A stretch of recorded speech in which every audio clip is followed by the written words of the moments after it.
Hello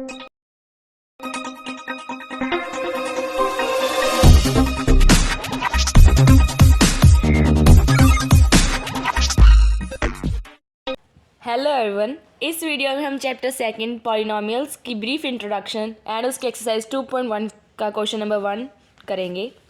तो सबसे पहले इस चैप्टर के बारे में कुछ ब्रीफ इंट्रोडक्शन ले लेते हैं, यानी कि इसके बारे में थोड़ा सा जान लेते हैं कि इस चैप्टर में है क्या।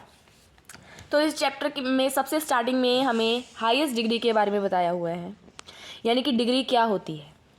किसी भी पॉलिनोमियल में उसकी हाईएस्ट पावर को हम डिग्री कहते हैं, यानी कि जो x की पावर हाईएस्ट पावर होती है वो होती है हमारी डिग्री। एग्जाम्पल जैसे 5x³ - 4x² + x - 2। Now here x की जो हाईएस्ट पावर है वो 3 है, तो डिग्री होगी हमारी यहाँ पे 3। ये इसका फर्स्ट कॉन्सेप्ट था। सेकंड नेक्स्ट देखते हैं, जिस पॉलिनोमियल में सबसे हाईएस्ट डिग्री 1 हो वो होती है linear polynomial. A polynomial of degree 1 is called a linear polynomial. यानी कि एग्जाम्पल जैसे 4x + 2। नाउ हेयर x इसकी पावर है 1, तो ये होगी लीनियर पॉलिनोमियल। जिसकी हाईएस्ट पावर 1 होती है वो होती है लीनियर पॉलिनोमियल। नेक्स्ट भी बिल्कुल सेम है, यानी कि जिस x की पावर अगर हाईएस्ट पावर 2 है तो वो होगी quadratic polynomial. A polynomial of degree 2 is called a quadratic polynomial. Quadratic जो वर्ड है वो क्वाड्रेट से ड्राइव हुआ है, जिसका मतलब होता है स्क्वायर। नाउ एग्जाम्पल जैसे 2x² + 3x - 2/5। नाउ इसकी x की हाईएस्ट पावर 2 है, तो ये होगी क्वाड्रेटिक पॉलिनोमियल। नेक्स्ट है वो पॉलिनोमियल जिसकी डिग्री 3 होती है, यानी कि हाईएस्ट पावर 3 होती है, वो होती है क्यूबिक पॉलिनोमियल। एग्जाम्पल जैसे 3x³ - 2x² + x - 1। Now x की यहाँ पे वैल्यू है 3, हाईएस्ट वैल्यू 3 है, तो ये होगी इसकी डिग्री 3, और that's why this is called cubic polynomial. अभी इसका नेक्स्ट देखते हैं। इसमें हमने एक और कॉन्सेप्ट है, वो है ज़ीरोज़ ऑफ पॉलिनोमियल। अगर कोई क्वाड्रेटिक पॉलिनोमियल है, उसकी अगर हमें ज़ीरोज़ फाइंड करनी है, उसके बारे में बताया है कि ज़ीरोज़ होती क्या है। जैसे कि एक पॉलिनोमियल है, हमें दिया है x² - 3x - 4। अगर हम इसमें x की जगह अगर हम -1 पुट करते हैं, यानी कि x की वैल्यू -1 पुट करते हैं, तो हमारा आंसर आता है 0। अगर हम उसी पॉलिनोमियल में अगर हम x की जगह 4 पुट करते हैं, यानी कि जहाँ जहाँ x है वहाँ वहाँ 4 की वैल्यू पुट करते हैं, तो भी हमारा आंसर 0 आता है।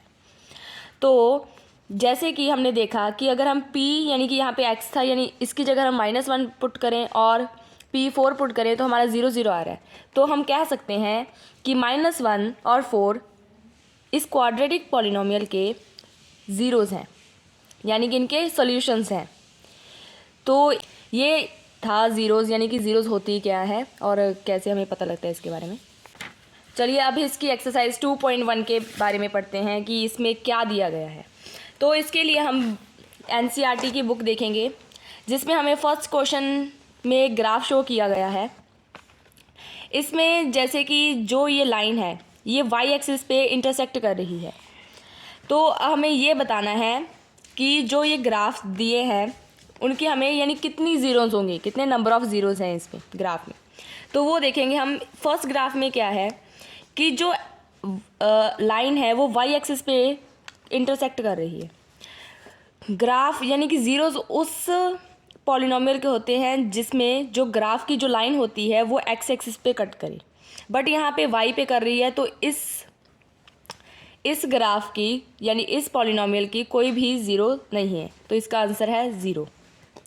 नेक्स्ट सेकंड क्वेश्चन देखते हैं। यहाँ पे देखते हैं कि x एक्सिस पे जो लाइन है वो एक जगह कट कर रही है, तो हम इसे कह सकते हैं ओनली 1 0 ऑफ दिस ग्राफ, यानी कि इस ग्राफ में सिर्फ एक ही ज़ीरो होगी, यानी जो ये पॉलिनोमियल है।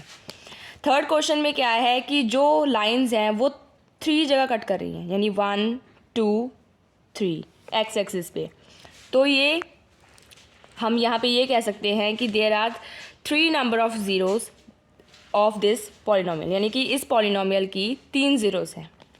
सिमिलरली फोर्थ क्वेश्चन है, यहाँ पे 2 जगह कट कर रही है, तो इसकी 2 ज़ीरोज़ होंगी। यहाँ पर 1 2 3 एंड 4 जगह कर रही है तो 4 ज़ीरोज़ होंगी। यहाँ पे 1 2 3 है तो यहाँ पे 3 होगा। तो ऐसे ही ये वाली एक्सरसाइज हमारी फिनिश होती है। और अगर आपको चैप्टर फर्स्ट के सोल्यूशन चाहिए हो तो आप लास्ट वीडियोस देख सकते हैं। Thank you.